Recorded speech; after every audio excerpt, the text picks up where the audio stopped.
time to get geeked up. Well, we got a couple hilarious stories, but I think the funniest story is somehow Bam Margera got fired from Jackass 4 for, believe it or not, being too fucked up. Turns out there is a line, and Bam Margera is it. We've talked about him on recent episodes because we were talking about his Uncle Vito, so like he must have come up for some reason recently. But I think there was. I was gonna go to a party in Orlando, and Uncle Vito was at. No, but like I think we started talking about that because of Bam and his sobriety. I think because he was on. I think we were talking about he had come. All the movies that got pushed back because of COVID, and Jackass 4 was one of them. Okay, and then we got I think on past shows anyway, like in recent, over the years, we've chronicled Bam's appearances on Dr. Phil and fights with sobriety and whatnot. But I guess a bummer him getting kicked off with the Jackass 4 because really the only thing that Bam Margera had going in his life was a potential fourth Jackass movie. So bummer for him to get. Although from my standpoint, we've talked. Go ahead. Well, because he is like one of the creators of it, you know what I mean? Like he came from like the CKY videos. Yeah, no, for sure. And then like the other guys came from the magazine. I forget what the magazine was called that Jeff Tremaine was an editor on. But like he brought like no, for sure. He was CKY really guys. One of the main brainchilds behind the whole thing. I always like to joke about how he was the least favorite of my Jackass boys, and I was gonna joke that like thank God he's fired from this one because that's more camera time for Steve-O. However, you're definitely right. You're definitely right in terms of being one of the true masterminds behind the whole operation.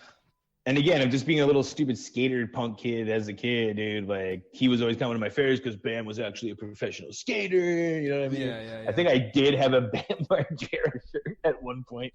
Nice. I mean, I liked Bam on Jackass. I just more didn't like him with fucking Bam, my house Bam or whatever his show, Bam's World or whatever. Like putting alligators in his kitchen and fucking with his chubby parents. And honestly, just compared to Jackass and Wild Boys, it was just such a distant third that it was tough to fucking like, you know what I mean, stick with it. But yeah, no, Wild Boys definitely outshone Viva La Bam, except for Uncle Vito. Except for Uncle Vito, of course. But I mean, can we confirm? Because we were given a little bit of a rundown, but under the last episode. But I mean, so who is left for this Jackass 4? Obviously Knoxville and Steve-O, which is pretty much all you need. But we've definitely lost Ryan Dunn, and now. Well, I think all the CKY guys are gone. Like Bam, Ryan Dunn, obviously, and then there was the other guy, Brandon something, who would be like, "All right, watch right now." He quit during like Jackass 3 because he said he found Knoxville, like him and Knoxville didn't get along. Okay, I see. So all the CKY guys are gone. Interesting. And well, and Ryan Dunn was an RIP as well, right? Ryan Dunn's an RIP. Okay. Yeah, and then do we have any other RIPs though? I think we kind of just like presumed that the fat guy Preston is dead. I don't know if like. Yeah, but I think he's alive. Is he alive? Okay, because I thought that. I think so. And how about Wee Man? Can we confirm? Wee Man's still kicking. He's still kicking. Okay, cool. You should see him now. He's all grown up. He's like 5'11". He really shot up the. Okay, because I mean, as long as we got the fat dude and Wee Man with Knoxville and Steve-O, everything's going good. You know, like that's enough. That's a good. That's a Hall of Fame team right there. Margera said that he's gonna sue them if they do any of like his ideas like in the film or like any of his like jokes or like pranks or whatever.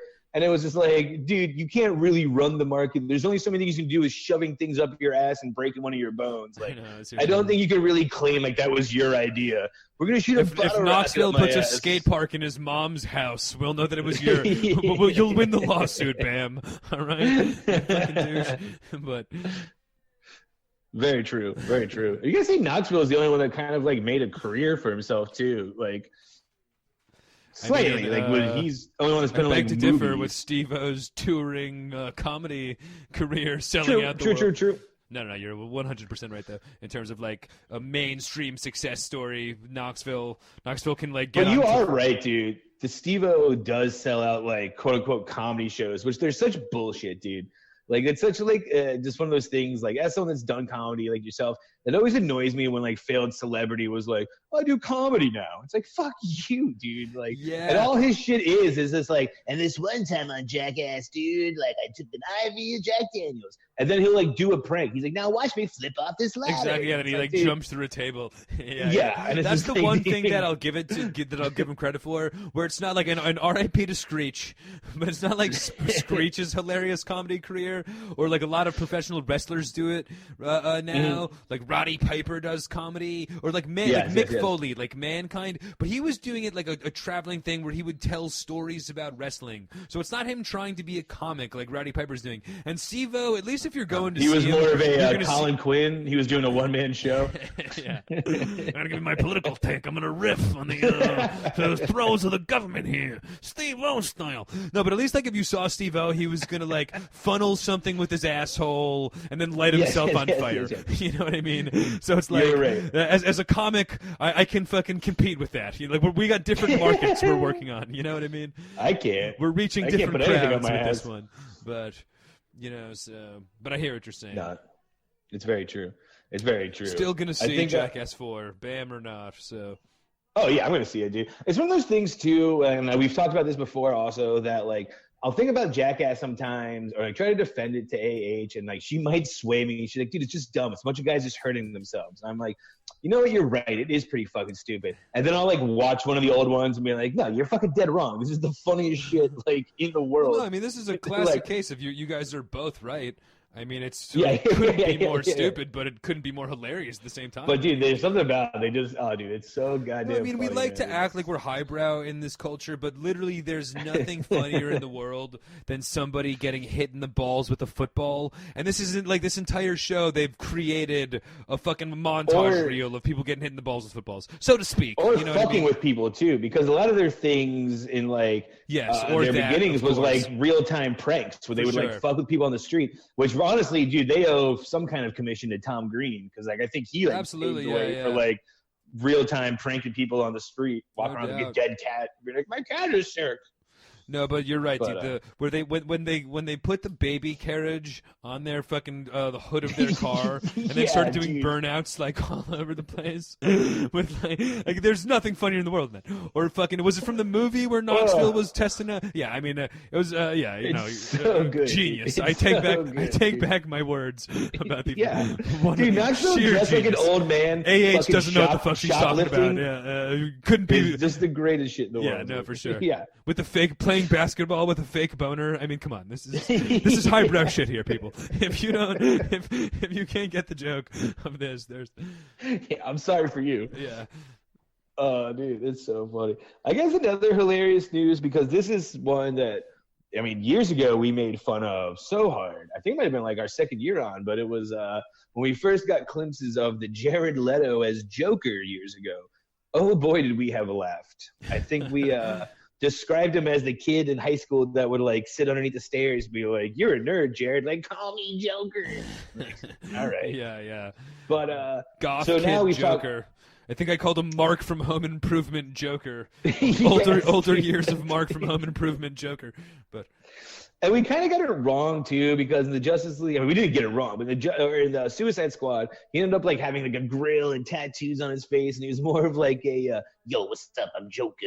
Like, what's going on here? Now with the Justice League Snyder cut coming out, which has been like now said it's not gonna be a series, it's just gonna be a 4-hour fucking movie, and they've done reshoots, but Zack Snyder brought Jared Leto back, for a Joker cameo in this. And it's very hilarious looking. The trailers come out, so we got to see it in real time. But I sent some of the pictures in black and white to Liam, too, before this. And they're just – it's like he's got long hair now. The tattoos are gone. He's wearing, like, lipstick all over his face. Kind of looks more traditional Joker, but also even looks 10 times more Mark from Home Improvement Joker. Yeah, more where he just looks like tortured, gothy soul kind of Joker. And he looks it's to like be you're going to find out years later like that in a mental institution, so he's wearing like a fucking robe kind of thing as opposed to the regular purple suit. However, he does have the more traditional face paint without the face tats or whatever. But definitely pretty douchey. And again, just very. The more and more we see from the Snyder cut, I feel the less and less excited I am for it. You know what I mean? Like the worse and worse I feel that it gets. I don't know what you mean. I'm the opposite, admittedly, dude. I've actually excited for a 4-hour movie with fucking this guy. I kind of am, man. I've rewatched Man of Steel and Batman vs Superman over like this last week. Just kind of bringing myself back up for this Snyder cut Justice League, dude. And I gotta say, man, like Man of Steel, I've always went to bat for it. I always thought it was a good movie. Yes, I like it as well. I've kind of I don't know if I'm just like hyping myself up for the Snyder cut, but I've kind of sold myself on Batman vs Superman to Dawn of Justice. That's a good move. I might need to do the same thing, dude. Would that pretty much adequately catch you up for the Schneider cut in the timeline? Or... For sure, yeah. Well, you could watch Suicide Squad also. Yeah, of course. The David Ayer cut too, because they kind of talk about Superman being dead. But other than that, then it brings you right up to Justice League. Yeah, for sure. Oh, that's a good call. That's a good geeked marathon for the people, for the geeks. It is. But I didn't hate. I mean, it's kind of like the second time I watched The Last Jedi, where I left the theaters with you and AD, and I was just like, I think I pretended to save face around you guys. You're like, "What'd you think?" And I was like, "Hey, it was great. It's Star Wars." And then like I got the train. I was like, "That was the fucking worst fucking Star Wars thing ever, dude." I just didn't want to admit it. But then again, under rewatch, I'm just kind of like taking away the things that like I didn't like about it and just looking at it as a movie. I was like, "All right, dude, like, I don't hate this so much." Yeah. It's that's like a there's good definitely call, man. You always have to give it a second watch. You know what I mean? Especially when you're at the theater, it's a different experience. You know what I mean? It's just you might not take it. And there's a lot to be said of watching a long movie in the theaters. Like I think Batman vs Superman was like 3 hours 15. In the theaters, any movie after 2 hours, I'm just fidgety. I want to fucking smoke a joint. Yeah. In order to get to take a piss and don't want to miss anything. In order to go to the movies, you get super high beforehand, so you're fucking just a different whole mind frame going into exactly. it. You know, but, I can tell you how many Star Wars movies I've fallen asleep at. Midnight showing and smoking a blunt, forget it. But I'd say that ultimately, though, in terms of just this specific Joker, looks a lot better than the Jared Leto Joker. You know, the traditional Jared Leto. But it Joker. Is Jared Leto. Yeah, like the traditional, you know, the last Jared Leto Joker, I should say. However, definitely still a far cry from like a respectable, cool-looking Joker. So like a Jack we'll see Nicholson. what happens. Yeah, well, I guess too. Then in other unintentionally hilarious news and kind of, you know, making fun of Disney Plus a little bit, but the long-awaited trailer for another prequel movie, Cruella, has just dropped, where Emma Stone is playing Cruella de Vil, but not with the adorable Dalmatians and dogs. You know what I mean? Now she's playing the voice in a cutesy cartoon. You mean, or nope, a goddamn live-action. Like, it's just so random. But it's just like, if you watch the trailer, like a dark and deranged, like a Scorsese-inspired Cruella de Vil. You know what I mean? It was very like much it really made you feel. It looked like the trailer for the Joaquin Phoenix Joker movie. Yeah, the Todd Phillips Joker. The very 100%. end of it too. Like the piano's playing all hard, and she's like, "I'm Cruella." For sure. And this is like, dude, is this a they failed are 100% SNL sketch? trying to jock off the fame of jock off the popularity of the Todd Phillips Joker from last year, a couple years ago or whatever, which was like an Oscar-winning. Know your audience. You know what I mean? Like, it's not seriously. Like this fucking summer, the R-rated especially Cruella for DeVille. a Cruella DeVille movie. It's not even like a Disney movie where older people like me and you might even fucking watch and give it the which I feel is the biggest problem with it from the trailer standpoint, is that it is a Disney Plus affiliated movie. Because if it was just like a you know, random independent movie where they were just taking on the character of Cruella DeVille, but they were going to give her some fucking dark, twisted backstory, all right, you could see it actually being like dark and twisted and maybe cool and unique. Since it is a Disney Plus Disney movie, you know it's not going to be actually dark enough to like make any adult or any guy like me and you fucking be able to enjoy it. No, so I want to go to this movie and watch her. Sure. I want to go to this movie and watch her skin a fucking dog and make a coat out of it.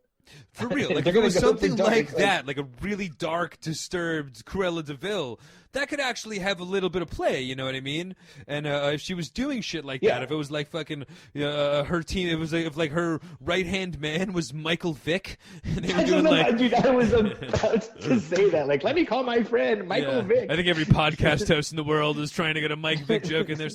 But you know, no, for real, if it was like a dark, disturbed kind of movie like that, you know what I mean? All right, like I'd sacrifice being a 40-year-old man seeing a Cruella de Vil movie if it was going to be like a dark, disturbed twist on it. But you know, a Disney Plus Cruella de Vil movie, I don't care if it's going to have a dark presentation. It's not going to be dark enough for me. Trust me, you can have fun at these movies. I once got thrown out of one of the Harry Potter movies once because we just snuck a bunch of whiskey in and went on like a Saturday matinee show.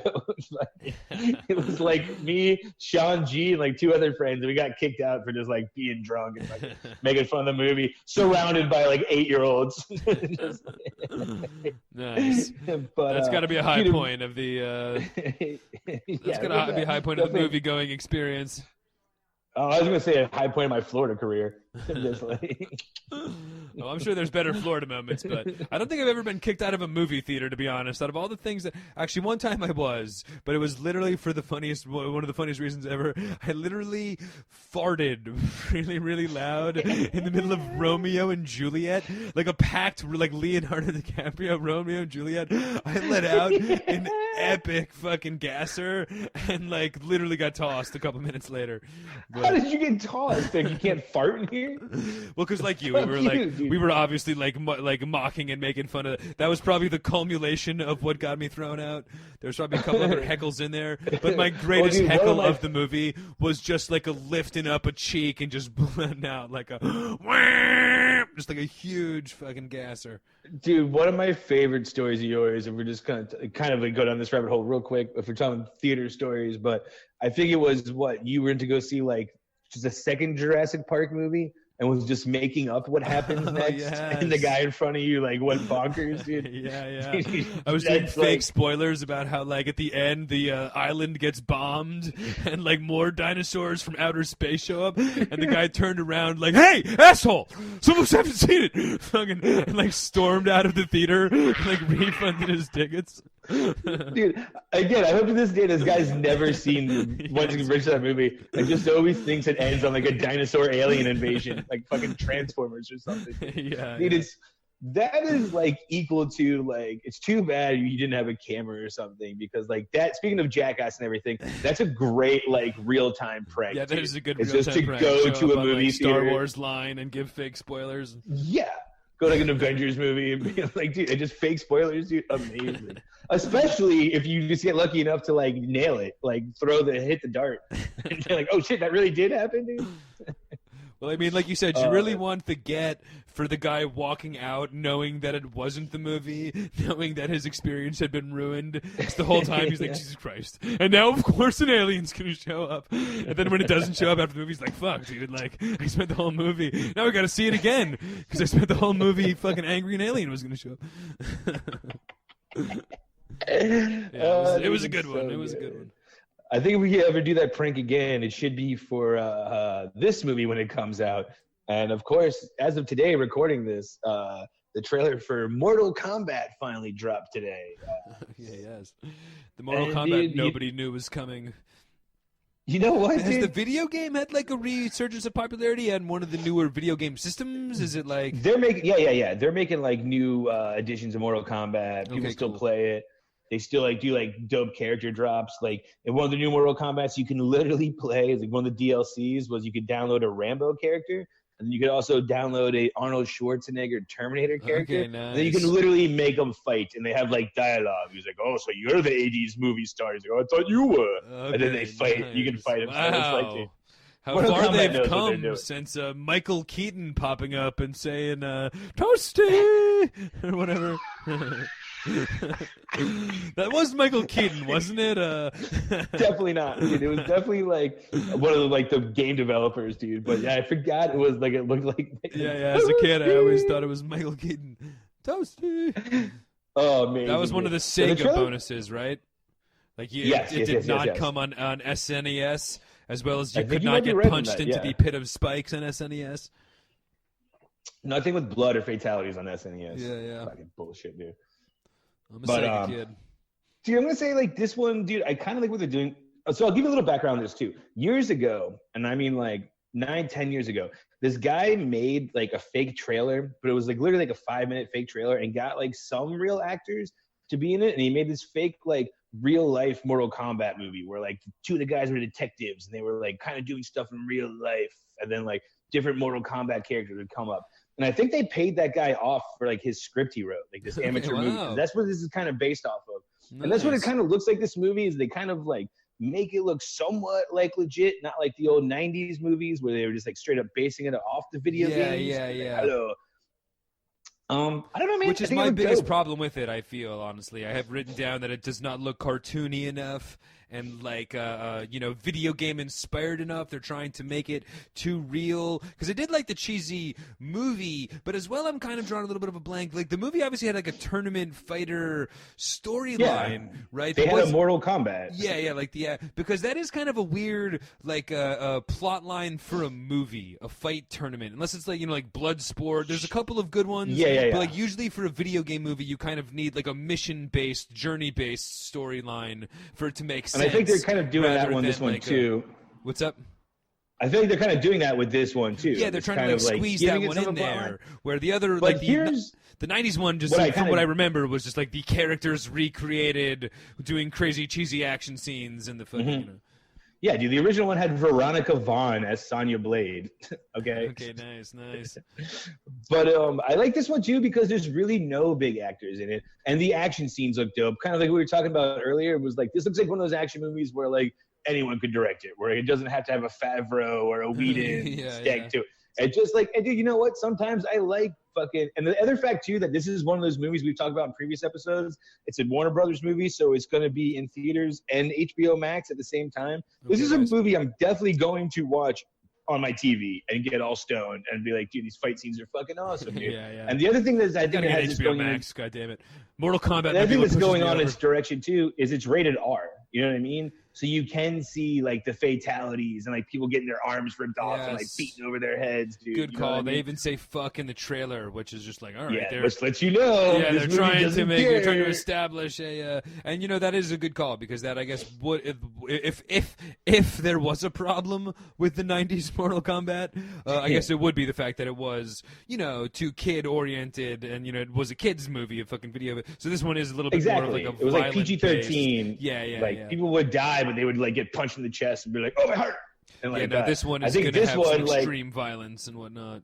And that's the whole thing of Mortal Kombat. I mean, dude, like, again, like, we're 90s kids. It's come up a bunch in this. But, like, dude, that was, like, a big topical news story in the 90s. Was, like, this violent video game is so violent and crazy. It's like, dude, that's, like, what they're known for. I want to see somebody get ripped out. I mean, they literally had to fucking take the Nintendo was not able to show the blood. You know what I mean? Like a huge, like one of the two fucking video game companies didn't have the blood, the tar pits. Could you finish him and fucking like put this official stake in him and all that kind of shit at least? No, I don't think you could do any of that shit. Wow, I don't think you could do fatalities. I don't think you could do fatalities in the Super Nintendo one. It might have been the first ever like blood splats in video games, which SNES fucking had to change to sweat stains. Just sweat would come flying off the guy. Because anytime I've ever been punched in the face, I'm like, oh. Sweat. Yeah.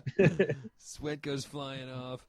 But you're right. That definitely was that'd be like making a PG-13 Grand Theft Auto. You know what I mean? It's like, you can't rape a hooker and steal the money back. What exactly is the point of this fucking video game? Yeah, the Nintendo. Yeah, I'll tell you what the Nintendo version was. It was Simpsons Off-Road. And it was a Simpsons. Dude, it's true. It was for sure. I played the arcade game. I love the game.